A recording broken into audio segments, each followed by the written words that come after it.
As we mentioned, President Trump has signed a memo directing his administration to consider his threat of reciprocal tariffs on nations who impose steep import duties on U.S. goods. For more, CBS News MoneyWatch correspondent Kelly O'Grady joins us in studio. So Peter Navarro said that the U.S. will implement these based on individual countries' trade policies to correct what he calls unfair trading practices. I mean, do you see this right now mostly as a threat? Do you think it will ultimately come to fruition?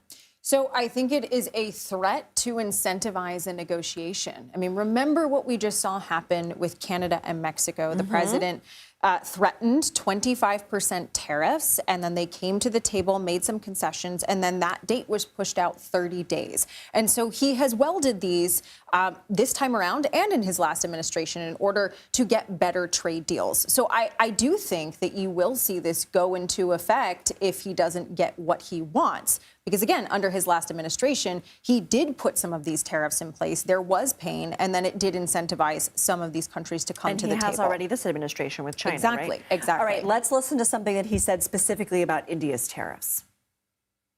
India traditionally is the highest, just about the highest tariffed country. They charge more tariffs than any other country. And, I mean, we'll be talking about that. But, again, whatever they charge us, we're charging them. So it works out very well. It's a beautiful, simple system.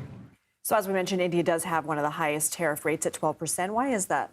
So they want to protect their domestic industries. They want to make it more expensive for companies to import U.S. goods and or any goods, frankly, and buy Indian. And so they put a tariff on so many different goods coming into their country. And that's why you see President Trump single India out. It's not just them. He was also talking about Brazil, the EU, a number of other nations. But India is sort of the pinnacle in terms of deploying that type of strategy. Well, and that's what President Trump says he wants to do, is protect domestic production. So the president also briefly mentioned potential plans for tariffs on the automobile industry. What do we know about that?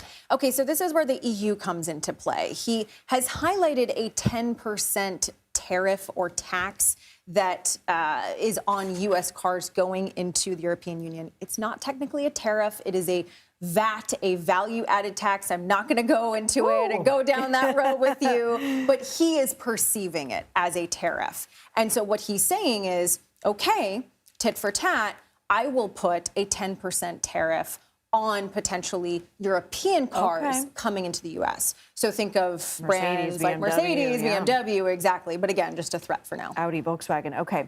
Stocks closed in the green Thursday after the producer price index. It's also sort of the index for wholesale prices grew more than expected. What do we know there? So when producer prices increase, ultimately, consumer prices increase because the cost to produce those goods that you buy goes up. It came in higher than expected. It's not something that we wanted to see. Big driver of that was diesel. Said this to you before. It is the canary in the coal mine when it comes to inflation because trucks run on diesel. They get your goods from one place to another, and that cost gets passed down to you. The markets, though, didn't react so badly. So there's a lot of different things going on today. But there was something in that report that showed that maybe even further up the supply chain, things are easing. So in a couple months, we might see a little bit of relief there. Okay. Kelly O'Grady, thank you.